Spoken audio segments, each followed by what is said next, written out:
आज हमारे साथ हैं सुदीपा डोम सुदीपा डोम सुदीपा डाय रियलिटी शो में क्या आपको रात रात भर प्रैक्टिस करनी होती थी? ये हर बच्चों से कुछ ना कुछ अमाउंट चार्ज करते देखो ऋषि ठीक है। बूम। हेलो गाइज, मेरा नाम है ऋषि राज और आज हमारे साथ डांस टॉक विद ऋषि राज के एपिसोड 3 में आ चुकी हैं सुदीपा डोना from Hunarbaaz.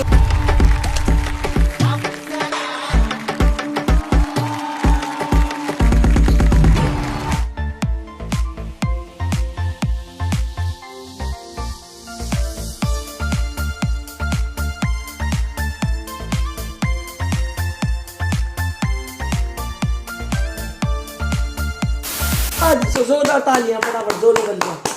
So first of all most welcome ma'am हमारे इस इंटरव्यू शो में dance talk with Rishi Raj. So don't ma'am कैसा लग रहा है आपको, ये बताइए। First of all thank you so much Rishi because this is my first ever interview. ठीक है, ये मेरा फर्स्ट इंटरव्यू और मैं बहुत ज्यादा एक्साइटेड हूँ और मैं देखना चाहती हूँ कि क्या होता है इंटरव्यूज में, कैसे सवाल पूछे जाते हैं, क्योंकि मैंने हमेशा लोगों को सिर्फ बोलते हुए सुना है ना, और वो बहुत इंटरेस्टिंग होता है पूरी वीडियो देखने में। तो आज मेरे साथ हो रहा है, लेट्स सी क्या होता है। ओके सो मैम मैं आपसे ऐसे क्वेश्चन पूछने वाला हूँ जो आपको पता भी नहीं है। सो मैंने अपनी डायरी में कुछ टॉपिक्स लिखे हैं जो कि मैं आपसे क्वेश्चन पूछने वाला हूँ, और हमारी इस चैनल का ये मेन मोटिव है कि हम जो भी बात करेंगे वो रियलिटी बात करेंगे और कोई भी स्क्रिप्टेड नहीं होता है, बिल्कुल रियल टॉक होता है। कि ऐसा नहीं कि पहले मैम को मैंने पहले बता दिया है फिर उसके बाद मैम इसकी स्क्रिप्ट पढ़ रही हैं, ऐसा कुछ नहीं है।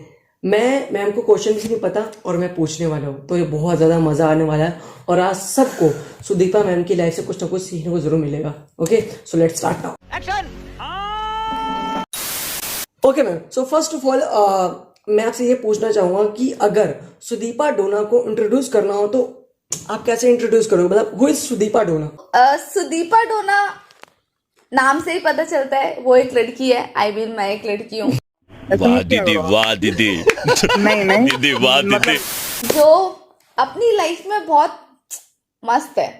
ठीक है, और वो लाइफ की वो सारी चीजें करती है जो लोगों का ड्रीम होता है। ठीक है, और वो लाइफ में वो सारी चीजें अचीव करना चाहती है जो लोगों का ड्रीम होता है, और ऑब्वियसली मेरा भी ड्रीम है। ठीक है, तो सुदीपा डोना जब भी लोग लाइफ में फ्यूचर में नाम सुने तो उनको ऐसा हो कि ऐसा ही बनना है। तो दिस इज सुदीपा डोना। क्या बात है, क्या बात है, क्या बात है। ओके तो मैम ये डोना का मतलब क्या होता है? डोना क्या है मतलब? डोना एक्चुअली कुछ भी नहीं है ऐसा। मैं बहुत ज्यादा गॉड फॉन्ड इंसान हूँ और फैमिली पे बहुत ज्यादा बिलीव रखती हूँ। ऐसा कि हमारे डांस वाले सर्कल में आपको पता है कि थोड़े टाइम बाद डांस सीखने के बाद ही सब अपना नाम चेंज कर लेते हैं। स्टेज नेम हो जाता है ना। स्टेज नेम से जाते हैं, लेकिन मेरे साथ ऐसा कुछ नहीं है। जब मैं पैदा हुई थी, ठीक है, तो लाइक लड़की होना उस टाइम पे, मेरी एज 22 साल है और आज से 22 साल पहले कोलकाता जैसे जगह पे लड़की होना कुछ एक बहुत ज्यादा अच्छी न्यूज नहीं होती थी, है ना। तो जब लड़कियां पैदा होती है तो लोग मतलब ऐसा बहुत एक्साइटेड नहीं होते, ढोल नगाड़ों से घर नहीं लेके आते और उनका बहुत ज्यादा स्वागत नहीं किया जाता। उनकी मम्मियों को बहुत ज्यादा अप्रिशिएट नहीं किया जाता कि तुम्हारा बेबी हुआ है, उनको ऐसा बेबी बॉय चाहिए होता है। तो मेरा नाम ऐसे रैंडम सुदीपा रख दिया था कि हाँ चलो एक नाम रख देते हैं, है ना, कि अब हुई है बेटी तो कुछ तो स्कूल में नाम देना पड़ेगा, कागज में कुछ तो नाम रखना पड़ेगा। लेकिन मेरी नानी जो थी वो मेरी मम्मी से बहुत प्यार करती थी। ठीक है, और मेरी नानी का उस टाइम पे फेवरेट क्रिकेटर थे वो अपने सौरव गांगुली, और अपनी सौरव गांगुली की वाइफ उनका नाम डोना था। ओके हाँ, तो मेरी नानी जी ने उस टाइम पे मेरा नाम डोना रखा था, ये सोच के मेरी मम्मी को बोल के कि बेटी हुई है कोई बात नहीं, टेंशन नहीं लेना, अपनी बेटी ऐसा कुछ करेगी। वाओ, क्या बात तो ऐसा मेरी नानी ने वैसा सोच के सौरव गांगुली की वाइफ के नाम से मेरा नाम डोना रखा था। तो ऐसा ये मैंने खुद से नहीं रखा। ये तो लेटेस्ट न्यूज है। मैं पहले सोचता था कि सुदीपा डोना जैसे कि पत्तल हो गया, चम्मच हो गया, गिलास हो गया, गजब बेइज्जती है। ऐसा होता है। सुदीपा डोना क्या नाम है? ठीक है, ओके मैम। सो रिसेंटली आप अभी हुनरबाज शो में आए हो, पूरा इंडिया ने आपको देखा है कि आप यो हाइनेस क्रू की मेंबर रही हैं। हाँ जी। सो सुदीपा डोना मैम, आप मुझे ये बताओ कि हुनरबाज से पहले क्या लाइफ थी और हुनरबाज के बाद क्या लाइफ चली है आपकी? देखो, रियलिटी शो एक बहुत बड़ी चीज होती है ना। और मेरे को ऐसा लगता है कि हर आर्टिस्ट को उसके फील्ड में, जैसे हमारे नेशनल टेलीविजन पे हर चीज का एक रियलिटी शो होता है, सिंगिंग का, डांसिंग का, एक्टिंग का। तो अगर आप आर्टिस्ट फील्ड से हो तो आपको एक बार रियलिटी शो में जाना चाहिए, चाहे आप वो एक राउंड के लिए जाओ, है ना। बट मेरी लाइफ में थोड़ा सा चीजें डिफरेंट रही हैं। कुछ ज्यादा बदलाव नहीं आया रियलिटी शो के बाद, क्योंकि चीजें पहले से ही मैंने इतनी ज्यादा हम लोग बहुत ज्यादा हार्ड वर्क करते हैं, हम आर्टिस्ट बहुत ज्यादा मेहनत करते हैं, और हम लोग अपनी लाइफ को प्री प्लान करते हैं कि हमें आज से कुछ साल बाद, मुझे नहीं पता सब लोग ऐसा करते हैं या नहीं करते, लेकिन देखो मैं तो करती हूँ, ठीक है, कि आज से 5 साल बाद हमारी लाइफ कहाँ रहेगी, आज से 10 साल बाद हमारी लाइफ, आज से 15 साल बाद हम कहाँ स्टेबल रहेंगे, क्योंकि वो बहुत ज्यादा इंपॉर्टेंट होता है। अगर हमारी लाइफ का कहते हैं ना कि अगर गोल सेट नहीं है तो आप पहुंचोगे कहाँ। बिल्कुल। तो मेरी लाइफ का हमेशा से ऐसा रहता है। तो रियलिटी शो से पहले ही मैंने बहुत सारी चीजें कर रखी थी, बहुत सारा मेहनत किया हुआ था। मेरे पहले स्टूडियोज थे, मैंने बहुत सारे कॉम्पिटिशन्स विन किए थे, बहुत सारी जगह जजमेंट्स करती थी, वर्कशॉप्स एंड ऑल। तो रियलिटी शो के बाद एक मेरे को टैग मिल गया, है ना। रियलिटी शो के बाद ऑन ग्राउंड मेरे को ज्यादा बेनिफिट नहीं हुआ, क्योंकि वो वही लोग थे मेरे जो पहले से ही मेरे को जानते थे। लेकिन मेरी लाइफ में बहुत बड़ा चेंज आया रियलिटी शो करने से, मेरे पर्सनल लाइफ पे। क्योंकि जब मैं रियलिटी शो पे गई ना, उससे पहले मेरे लिए मेरी लाइफ एक अलग चीज थी। मतलब मेरा आर्ट, मेरा डांस, मेरी स्टडीज थोड़ा अलग चीज थी। मतलब एक कह सकते हो कि डिसिप्लिन नहीं था लाइफ में। लेट उठना, टाइम को वैल्यू ना देना, एक दिन की जगह 4 दिन में काम हो रहे हैं, ये सारी चीजें, ऐसी चीजें। लेकिन जब मैं रियलिटी शो में गई ना, तो मेरे को वहां से डिसिप्लिन सीखने के लिए मिला, क्योंकि हमें वहां पे 3 दिन के अंदर अपना जो परफॉर्मेंस आप लोग देखते थे, हर वीक एक परफॉर्मेंस आती थी। यहाँ हम लोग साल भर मेहनत करके एक कोरियोग्राफी सेट करते हैं और उसी को 36 कॉम्पिटिशन्स में परफॉर्म करते रहते हैं। और हम लोग उसको चेंज करने के बारे में भी डरते हैं, सोचने में कि अगर हमने आज चेंज कर दिया तो अगले कॉम्पिटिशन में अगर अच्छा नहीं कर पाए तो हार जाएंगे। लेकिन रियलिटी शो में आप ऐसा नहीं कर सकते। आप अगर एक बार टॉप 12 में सिलेक्ट हो गए हो और आपको चांस मिला है आगे जाने का, तो 3 दिन के अंदर आपको सेटअप रेडी करना है और आपको वो उस प्रोफेशनलिज्म के साथ प्रेजेंट करना है स्टेज के ऊपर कि आप नेक्स्ट राउंड में जा सको, अदरवाइज आप निकल जाओगे। लोग बहुत सारी बातें बोलते हैं रियलिटी शो के बारे में कि फेक होता है, स्क्रिप्टेड होता है, पैसे देके जा सकते हैं, लेकिन ऐसा कुछ नहीं होता है। एक्चुअली में जब आप उस स्टेज पे पहुंच जाते हो, टॉप 12 के अंदर चले जाते हो और बैक टू बैक आप एपिसोड्स खेलते रहते हो, तो वहां आपको एक्चुअल स्ट्रगल आर्टिस्ट का समझ आता है। लोगों के लिए ये गलत होता है, लोगों मतलब जो लोग ज्यादा आगे तक नहीं जा सकते, हम लोग फिनाले तक गए, हम लोग फर्स्ट रनर अप थे, 2nd पोजीशन पे आए थे। तो हर हफ्ते जो वो हमारा लाइफ का स्ट्रगल था ना, तो वहां से मैंने ये सीखा कि शायद ये एक्सपीरियंस मैं बुढ़ापे तक भी नहीं ले पाती अगर मैं रियलिटी शो में नहीं आती तो वो मेरे लिए, मेरी पर्सनल ग्रोथ के लिए वो लाइफ चेंजिंग मोमेंट था रियलिटी शो में जाना। Nice nice. मतलब कि आपकी जो लाइफ है, वो पर्सनल लाइफ है, वो रियलिटी शो के बाद ज्यादा इम्प्रूव हुई। हाँ, मैंने मतलब जो ग्रोथ मैं खुद के अंदर पर्सनल लेवल पे शायद 10 साल में कर सकती, वो अब मैं शायद 1 साल में या 6 महीने में कर सकती हूँ, क्योंकि मुझे ग्रोथ का प्रोसेस समझ आया कि किस स्पीड से काम करना चाहिए। तो आपको क्या लगता है कि हर एक डांसर को या हर एक आर्टिस्ट को नेशनल टेलीविजन पे आना जरूरी है?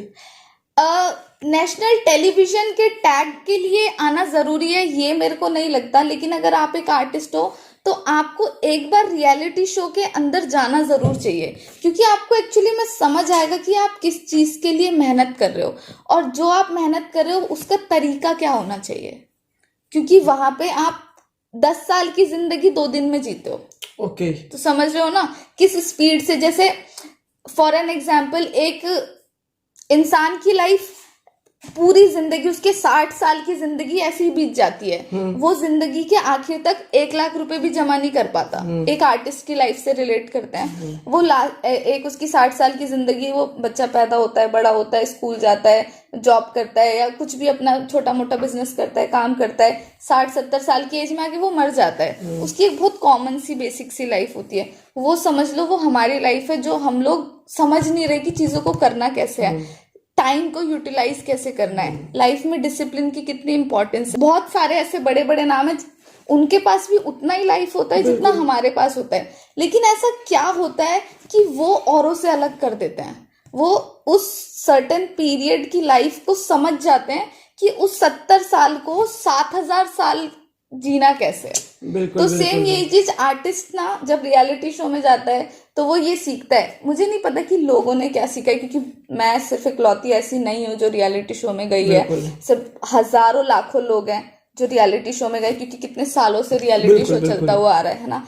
तो मैंने पर्सनली ये सीखा है, क्योंकि फेम गेम नेम ये बाद में आता है ना, सबसे पहले आता है कि आपने उससे सीखा क्या है। तो मैंने यही सीखा है 70 साल की लाइफ को 7000 साल कैसे जीना। और सबसे बड़ी बात ये होती है कि सिर्फ आपको चमकाने के लिए, लाइक फेम तो सिर्फ आर्टिस्ट को मिल रहा है ना जो स्क्रीन के ऊपर होते हैं, सिर्फ उनको दिखाने के लिए 200-500 बंदों की टीम 24 घंटे काम करती रहती है।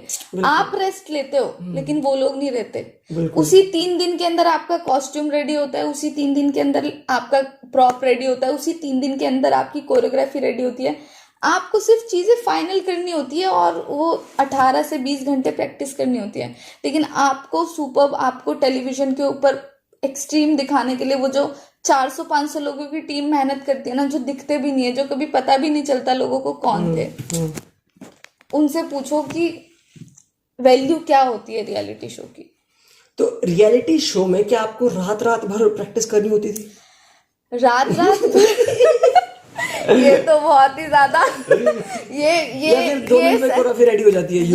ये सवाल ना, मतलब ये सवाल से मैं अभी तक बाहर नहीं आ पाई और आपने ये सवाल मेरे से पूछ लिया, क्योंकि अभी मेरे को हुनरबाज से रिटर्न आए हुए 4 मंथ्स हो गए हैं, लेकिन मैं अभी भी उस जोन से वापस नहीं आ पाई हूँ।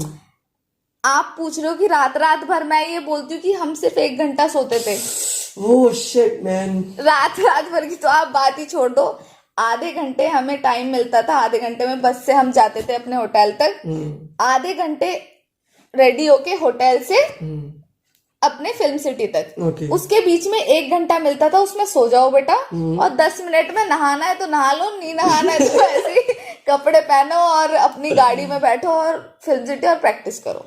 क्योंकि मतलब समझ सकते हो ना आप, 3 दिन के अंदर वो परफॉर्मेंस जो नेशनल टेलीविजन पे दिख रहा है, जो पूरा इंडिया देखने वाला है, और सिर्फ परफॉर्मेंस ही नहीं करनी, आपको चैनल के ऊपर एक्टिव रहना है, आपको हैप्पी दिखना है। बिल्कुल, चाहे आप 1 घंटे क्यों ना सो रहे हो, चाहे आप 1 घंटे क्यों ना सो रहे हो। और वहां पे आपको जस्ट परफॉर्म करने से 1 घंटे पहले तक भी कोरियोग्राफी चेंज कर देते हैं अगर वो बढ़िया नहीं लग रही तो। बिल्कुल, क्योंकि आप लोग सभी होते हो ना जो देखने वाले होते हो, जो जज करने वाले होते हो, आप लोगों के लिए करना तो पड़ेगा ही ना। क्योंकि हम लोग तो यूं बोल देते अरे यार इससे अच्छा नहीं यार, इनका परफॉर्मेंस अच्छा नहीं था, पर उनको ये नहीं पता कि यार ये सारी लड़कियां एक दिन 1 घंटा सोई है, बस इन्होंने खाना नहीं खाया। मतलब ऐसा हो जाता था, मतलब हमारे ग्रुप में 23 गर्ल्स थी, 23 गर्ल्स, और सबकी एज ऐसी थी, मोस्टली सब 18 से 20-22 साल तक की थी, उससे बड़ी कोई नहीं थी, और कुछ बच्चे छोटे भी थे। तो हम लोगों का ना 2 से 3 एपिसोड करने के बाद ऐसा हो गया था, प्लीज हमें रियलिटी शो नहीं करना, हमें हमारे घर भेज दो, हमें नहीं करना, हमें फेम नहीं चाहिए। लेकिन जब उस जोन से बाहर आ गए ना, रियलिटी शो खत्म हो गया, शो जीत गए, सब कुछ बढ़िया हो गया, अपने घर आ गए ना, फिर ऐसा लग रहा था काश उस टाइम से कभी वापस ही नहीं आते, क्योंकि शायद वो 70 साल 7 लाख साल जी सकते थे फिर हम। मगर बहुत मजा आया था। मैं तो चाहती हूँ कि मेरी लाइफ वैसी जाए, क्योंकि कुछ मिले चाहे ना मिले, ऐसी जिंदगी मैं जिंदगी भर जीना चाहूंगी। मींस आप रियलिटी शो की लाइफ जीना चाहते हो? हाँ, मतलब reality show in the sense, अब आप रियलिटी शो बोल दोगे तो हमारी ऑडियंस रियलिटी शो का मतलब कुछ और ही समझ लेती है। रियलिटी शो का जो स्ट्रगल था ना, उससे जो मतलब आप जो शार्प हो जाते हो, आप जो सोचने, सब क्विक एक्शन लेने, मतलब quick decision, quick choreography, quick dance, ये सारी चीजें करना सीख जाते हो ना। मैं बहुत शार्प बनना चाहती हूँ अपनी लाइफ में, तो मुझे ऐसा लगता है रियलिटी शो ने मेरे को बहुत शार्प बनाया।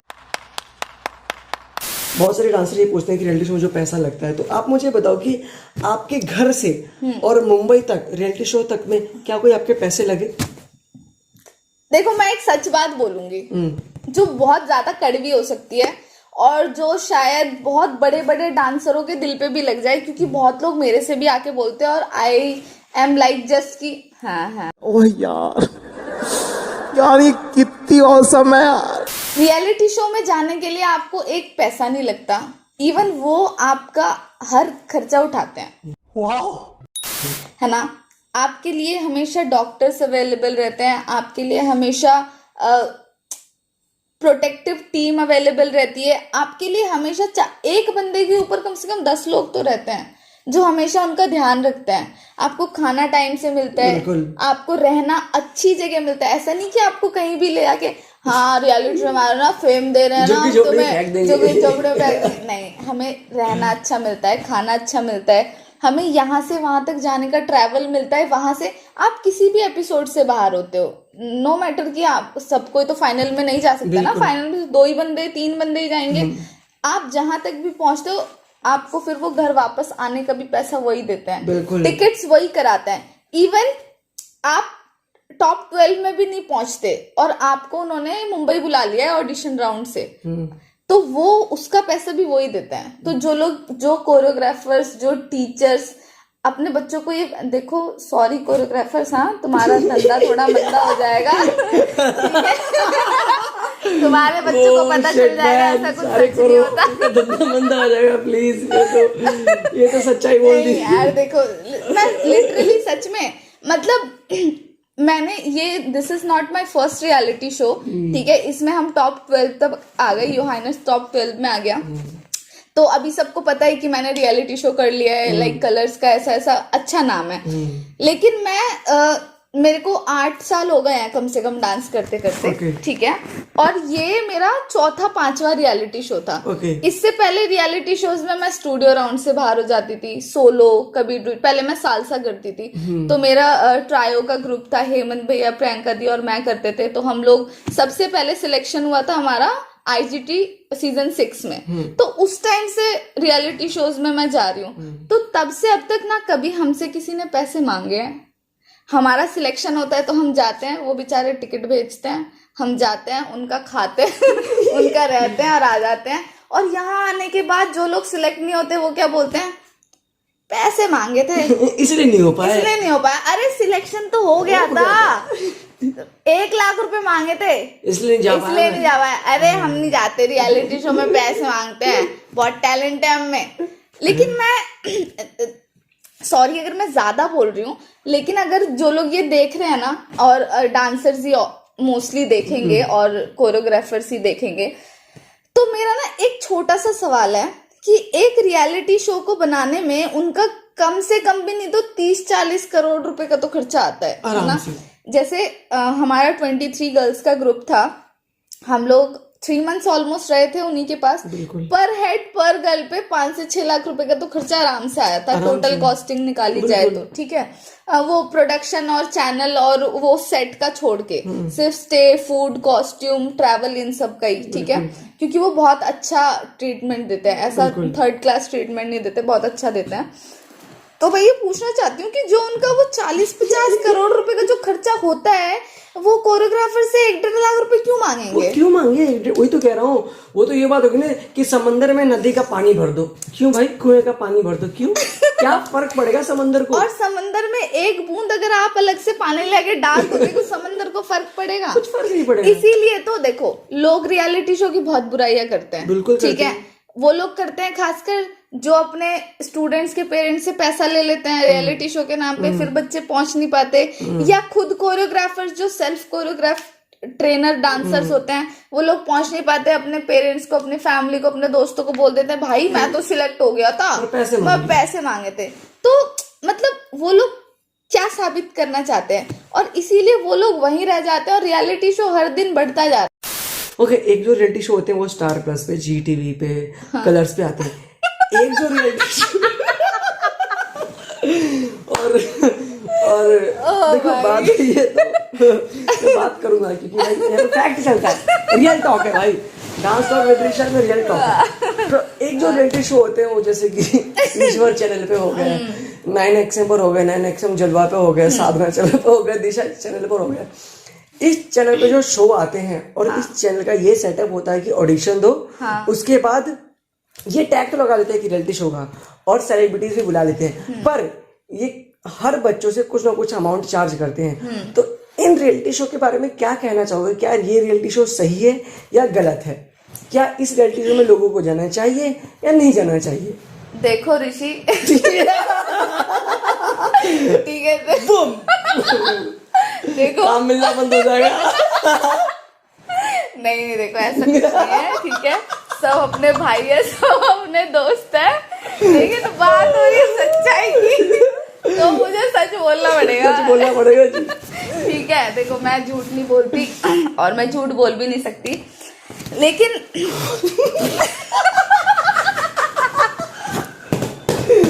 ओह शिट मैन, ये ऋषि पूरी रिसर्च करके बैठा है लड़के। मैं भाई रिसर्च करके आता हूँ सारी चीज़। मैंने बोला था सुदीपा को कि मैं ऐसे क्वेश्चन पूछने वाला जो आपको भी नहीं पता है। ठीक है, लेट्स गो। देखो देखो सबसे पहली बात तो there is a difference between reality show और कॉम्पिटिशंस, ठीक है। मजाक से हटके ये चीजें अंडरस्टैंड करनी पड़ेगी डांसर्स को, जो लोग परफॉर्म करने जाते हैं। जस्ट फॉर एन एग्जाम्पल, आप मेरे से यहाँ बात करने बैठे हो, ठीक है, तो आप रिसर्च करके बैठे हो कि आपको मुझसे बात क्या करनी है, ठीक है। वहीं पे अगर कोई हमें कुछ चीजें सेल कर रहा है, कोई हमें कोई प्रोडक्ट अपना लाके सेल कर रहा है, हम बेवकूफ है अगर हम किसी भी प्रोडक्ट को लेने से पहले उसकी डिटेल्स नहीं लेते, है ना, उसके बारे में पढ़ते नहीं है, उसकी जानकारी नहीं लेते, और उसके बाद जब वो हमें नुकसान कर देता है फिर हम ब्लेम करने लगते हैं प्रोडक्ट को, बनाने वाली कंपनी को। भाई बेचने वाला बनाने वाला तो बनाएगा ही ना। बिल्कुल बिल्कुल। सेम इसी तरीके से कॉम्पिटिशन्स में ऑर्गेनाइजर्स का तो काम है ना नई नई चीजें देना, डांसरों के सामने रखना। और यहाँ पे ना सबसे बड़ी जो गलती मुझे ये लगती है, अभी एक रिसेंट कंपटीशन में मैं गई थी, वहां पे भी यही सीन था। तो सबसे जो बड़ी गलती है वो कोरियोग्राफर्स की है, जो अपने बच्चों को लेके जाते हैं ऐसे कॉम्पिटिशन्स में ना। आप उन लोगों को नहीं देखोगे जो आर्टिस्ट होते हैं, जो डांसर्स होते हैं, जो दिन रात अपने ऊपर मेहनत करते हैं। वो लोग इस कॉम्पिटिशन्स में 5% लोग ही जाते होंगे कि हाँ भाई चलो कुछ नहीं कर रहे हैं तो कुछ कर ले, और वो इसलिए बिल्कुल नहीं जाते कि उनको टीवी पे आना है या साधना पे दिखना है या समझ रहे हो ना। मतलब उनका ये पर्पस नहीं होता, उनका बस ये होता है चलो भाई एक प्लेटफॉर्म मिल जाएगा, परफॉर्म करके आ जाते हैं। लेकिन जो मेजॉरिटी भीड़ दिखेगी आपको, जो 5-5, 10-10, 15-15 हजार रुपए दे के ऐसे शोज में आते हैं, वो वही दिखेंगे जो कोरियोग्राफर से किसी स्टूडियो में किसी कोरियोग्राफर्स के अंडर में सीखते हैं, है ना। उनके पेरेंट्स को नहीं पता होता कि भाई क्या होता है ये शो, ये कंपटीशन क्या होता है। उनके लिए तो वो सच होता है जो उनके टीचर्स ने उनको बता दिया, ठीक है। तो ऑर्गेनाइजर्स की तो गलती है ही, वो इसको एक नॉर्मल कंपटीशन बताते हैं और ये बोल दे कि भाई एक दिन हम टेलीकास्ट करेंगे इसको इस चैनल पे, उसको रियलिटी शो के रुख में ना मोड़े। और क्या है ना, बिकॉज रियलिटी शो का फॉर्मेट ये सबके अंदर माइंडसेट है कि रियलिटी शो में पैसा नहीं लगता है। हाँ। तभी लोग ना कंपैरिजन करने लग जाते हैं कि भाई उस रियलिटी शो में पैसा लगा है, हाँ। तो इसमें भी लगेगा। हाँ वही चीज, बस यहाँ पे थोड़ा सा माइंड लगाना पड़ता है कि अगर तुम कंपेयर कर रहे हो तो तुम चैनल को भी कंपेयर कर लो कि भाई कितने लोग देखते हैं साधना चैनल। मेरी दादी नानी भी नहीं देखती होगी बैठ के वो चैनल। तो भाई तो बेवकूफ तो तुम हो ना कि तुम अवेयर नहीं हो चीजों के बारे में, है ना। मार्केट में कितने प्रोडक्ट होते हैं, बहुत सारे है ना, कितने कोलगेट ले लो, कितने सारे टूथपेस्ट होते हैं, लेकिन बिकता क्या है, कोलगेट बिकता है क्योंकि लोग उस पर भरोसा करते हैं। लेकिन कुछ बेवकूफ ऐसे भी होते हैं जो कोलगेट नहीं खरीदते, जो फुद्दू बुद्दू लोकल ब्रांड्स के पास चले जाते हैं खरीद के, जैसे माजा की जगह मिर्जा पिज्जा पता नहीं क्या क्या खरीद लेते हैं। देखो कंपनियां हैं। हाँ सेम वही चीज रियलिटी शोज के साथ है। देखो रियलिटी शो सिर्फ वही है जो तुम्हें अपने पैसों से बुलाता है, और रियलिटी शो सिर्फ वही है जो तुम्हारे टैलेंट को लेके। और एक चीज और यहाँ पे लोगों को बड़ी कंफ्यूजन रहती है, लोग बड़ा इसके ऊपर मतलब क्वेश्चन उठाते हैं कि हम तो बहुत टैलेंटेड थे।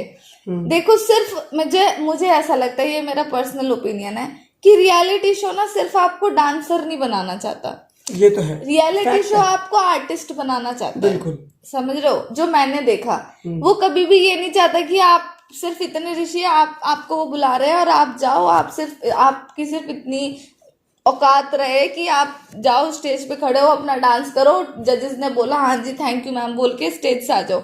वो ये चाहते हैं कि हम किसी बंदे को ला रहे हैं ना, तो हम उसको ऐसा तैयार कर दें कि वो अपनी लाइफ के किसी भी प्लेटफॉर्म पे जब जाए ना, तो लोग बोले कि भाई ये बंदा उस रियलिटी शो में आया था। वो इस तरीके से लोगों को तैयार करते हैं। तो डांसर से आर्टिस्ट बनाने में बहुत बड़ा हाथ होता है रियलिटी शो का, लेकिन लोग उसको समझते नहीं है। लोगों को लगता है भाई वो तो इतना बढ़िया डांसर था, उसे तो निकाल दिया। लेकिन बहुत सारी चीजें होती है ना कि तभी तो डांसर और आर्टिस्ट में फर्क होता है ना। बिल्कुल, तो बिल्कुल। ऐसा वाला सीन। तो ये सभी डांसर्स को समझना पड़ेगा कि कौन सा रियलिटी शो करना है, कौन सा नहीं करना। पर सबके पीछे रिसर्च बहुत इंपॉर्टेंट है भाई लोग। आप सब रिसर्च किया करो, तभी तो आप रिसर्च नहीं करते हो, तभी आपके साथ स्कैम होता है, तभी लोग आपका पैसा लेके भाग जाते हो। फिर आप लोग फिर बाद में किसी और रियलिटी शो का गुस्सा किसी और रियलिटी शो को उतारते हो कि बस इस रियलिटी शो भी वैसा ही होगा। तो हर रियलिटी शो खराब नहीं होते। बहुत सारे ऐसे रियलिटी शो होते हैं जो बहुत अच्छे चलते हैं, जो साधना चैनल पे क्यों ना चल रहा है, 9XM पे क्यों ना चल रहा है, ईशो चैनल पे क्यों ना चल रहा है, वो भी बहुत अच्छा करते हैं। क्योंकि वो अपने हिसाब से अपने एक बजट लगा के वो आप सबको एक प्लेटफॉर्म तैयार करके देते हैं। अब कुछ लोग ये भी कहते हैं कि यार बस देखो ऑर्गेनाइजर्स का यहाँ पे एक छोटा सा ये मिस्टेक है, वो अगर इसे as a competition as a national level पे कंपटीशन बोल के डाल देंगे ना, तो भी दिक्कत नहीं है भाई। बोल दो कि ये कंपटीशन है और 1-2 एपिसोड हम इस चैनल पे दिखा रहे हैं, है ना, वो रियलिटी शो नहीं कहलाता। किसी चैनल पे जैसे मैचेस लाइव टेलीकास्ट होते हैं, तो क्या वो रियलिटी मैचेस हो गए? नहीं ना, वो मैचेस ही रहे ना। तो कंपटीशन का एक एपिसोड शूट करके भाई फिनाले की बेस्ट परफॉर्मेंस हमने फाइनल इसमें दिखा दी। तो ये कॉन्सेप्ट ऑर्गेनाइजर्स को भी थोड़ा चेंज करना चाहिए। बिल्कुल, बिल्कुल। बस लेकिन ये क्या है, हमारे दिमाग का जो कीड़ा है ना कि हर किसी को रियलिटी शो में जाना है, और हमारा नहीं, जो हमारे कोरियोग्राफर्स का जिनसे हम लोग सीखने जाते हैं, वो जो हमें वहम में रखते हैं भाई तुम्हें मैं रियलिटी शो में 5,000 रुपए फीस होती है, 15,000 रुपए लूंगा, रियलिटी शो में लेके जाऊंगा। ठीक है। और तुम देखो उस महीने की उस तारीख को साधना चैनल जो कोई देखता भी नहीं है, तुम्हें देखना है, मगर क्योंकि तुम उससे आए हो 315 तुम्हें देखना है, तुम्हारे सोने का टाइम हो गया नहीं, लेकिन तुम चैनल पे आए हो, तुम्हें देख दुनिया देखे चाहे ना देखे, तुम्हें देखना, और फिर तुम्हें इंस्टाग्राम के बायो पे डाल देना है कि मैं रियलिटी शो में आ गया। हाँ। फिर उस रियलिटी शो टैग लगा के आपको वर्कशॉप देना है, कंपटीशन करना है, जजमेंट करनी है और फेमस हो जाना। Oh shit man. सो ये आप मुझे बताओ कि अभी आपने रिसेंटली डांस स्कूल ओपन किया है, डोना डांस स्कूल। सो ये कैसे ओपन हुआ? इतना बड़ा स्कूल पूरे दिल्ली NCR में इतना बड़ा स्कूल नहीं है, जबकि आपने ओपन किया, तो कैसा फील हो रहा है अभी? ये एक बहुत बड़ा स्टेप है, ठीक है। स्टूडियोज कोई भी खोल सकता है, और ये खोलने से मैंने भी, इससे पहले मैंने 4 साल स्टूडियो मैंने भी चलाया है ना। बहुत सारे लोग अपने भाई लोग हैं जो लोग जानते हैं कि पहले मेरा रिद्धि टैलेंट स्टूडियो के नाम से स्टूडियो था सेक्टर 45 में, रियलिटी शो करने से पहले, ठीक है। तो लेकिन अभी जिन टॉपिक्स पे हम बात कर रहे हैं ना, ये साधना चैनल वाले रियलिटी शो और ये बड़े रियलिटी शो में पैसों का स्कैम, ठीक है, और ट्रेनिंग्स, ठीक है, हिप हॉप के नाम पे, फ्री स्टाइल के नाम पे बेसिकली लोग जो क्लास में बुला के ये सिखाते हैं ना, बॉलीवुड छोड़ दो।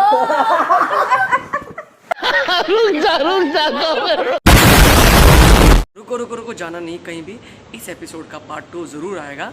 सो अभी मुझे ये बताओ कि ये इंटरव्यू आपको कैसा लगा, आपको क्या चीज़ सीखने को मिला, और इस वीडियो में क्या टॉपिक था जो आपको जानना था और आपको उसका आंसर मिला।